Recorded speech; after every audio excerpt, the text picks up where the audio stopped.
Bago pa man magsimula ang free agency, may isang bagay na hindi pa nare-resolba ng Los Angeles Lakers. At ang desisyong ito ay maaaring magbago ng buong direksyon ng franchise. Ang number 25 pick sa draft, hindi pa nila ito ibinebench. At ang dahilan? May posibilidad na gamitin ito bilang trade chip bago pa man dumating ang free agency. Hindi biro iyon. Ang isang draft pick ay hindi lang numero. Ito ay kinakatawan ng kinabukasan. At kung ibibigay ito ng Lakers, kailangan nilang tiyakin na sulit ang kapalit. Ang pangalan na paulit-ulit na lumilitaw sa mga usapan ay si Walker Kessler. Siya ang isa sa mga pinaka-interesanting restricted free agent sa darating na off-season.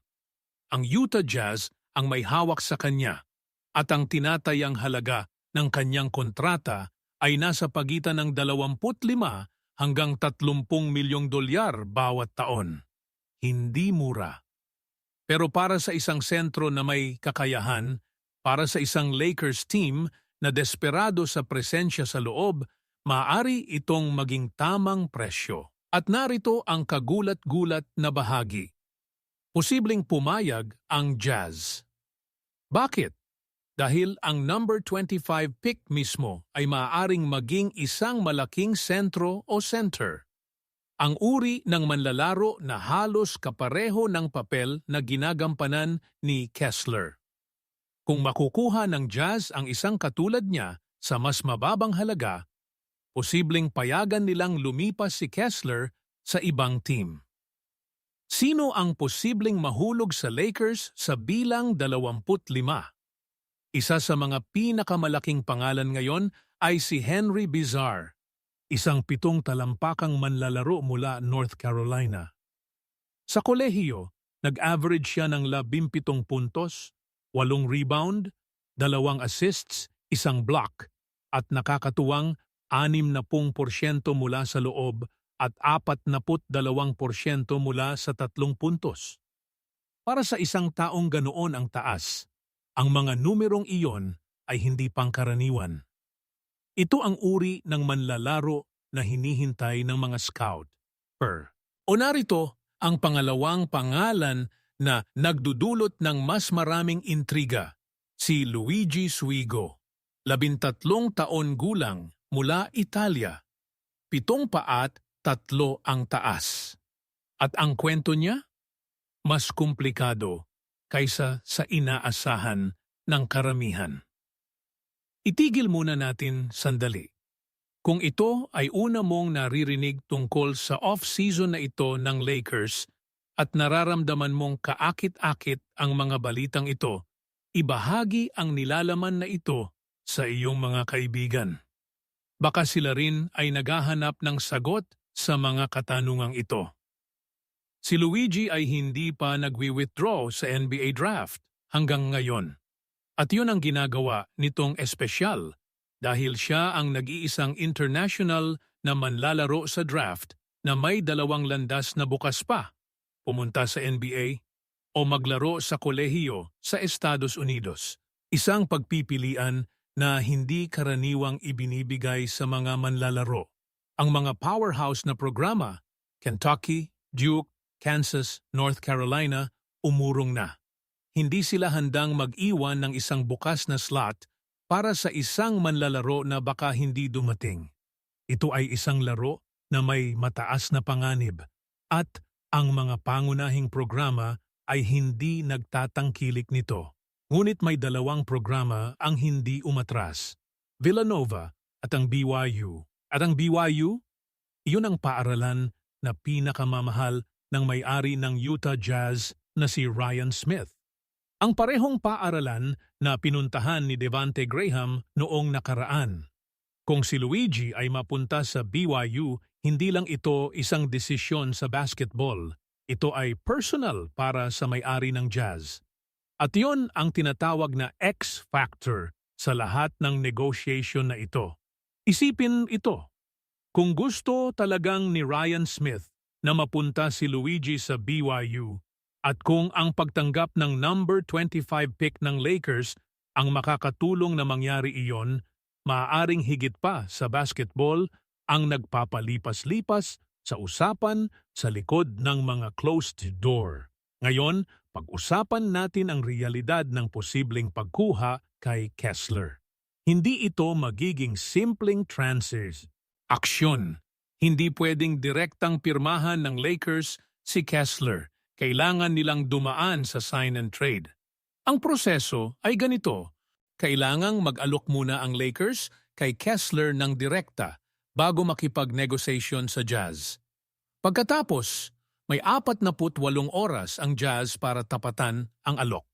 At meron din si Kessler mismo ng karapatang tanggihan ang anumang deal patungo sa Los Angeles. Ang posibleng package na inilalabas ng Lakers?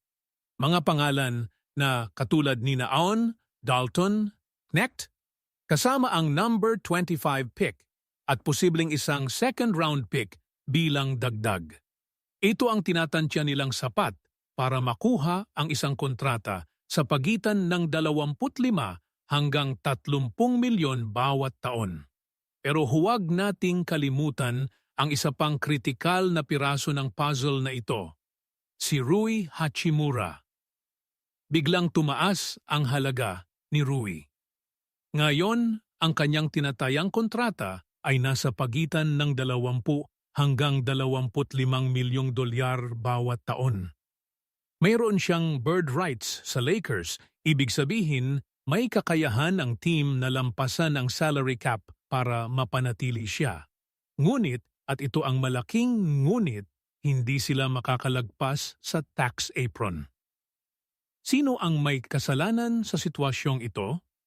Si Kevin Durant at si CJ.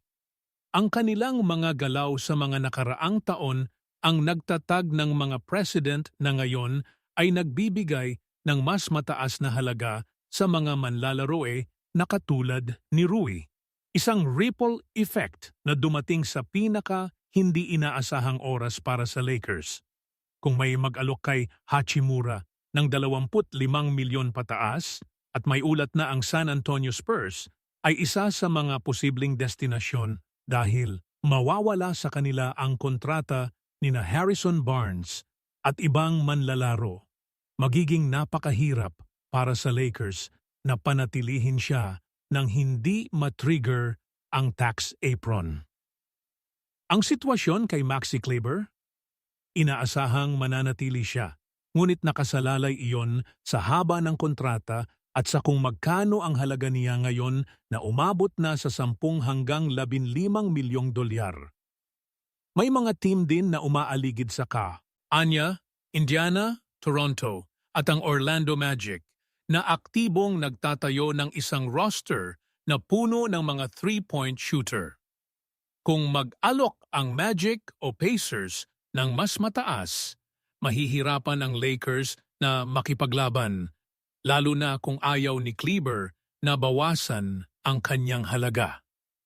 At sa gitna ng lahat ng ito, may isang pangalan na hindi maaring ipagpaliban, si Austin Reeves. Siya ang dapat unahin.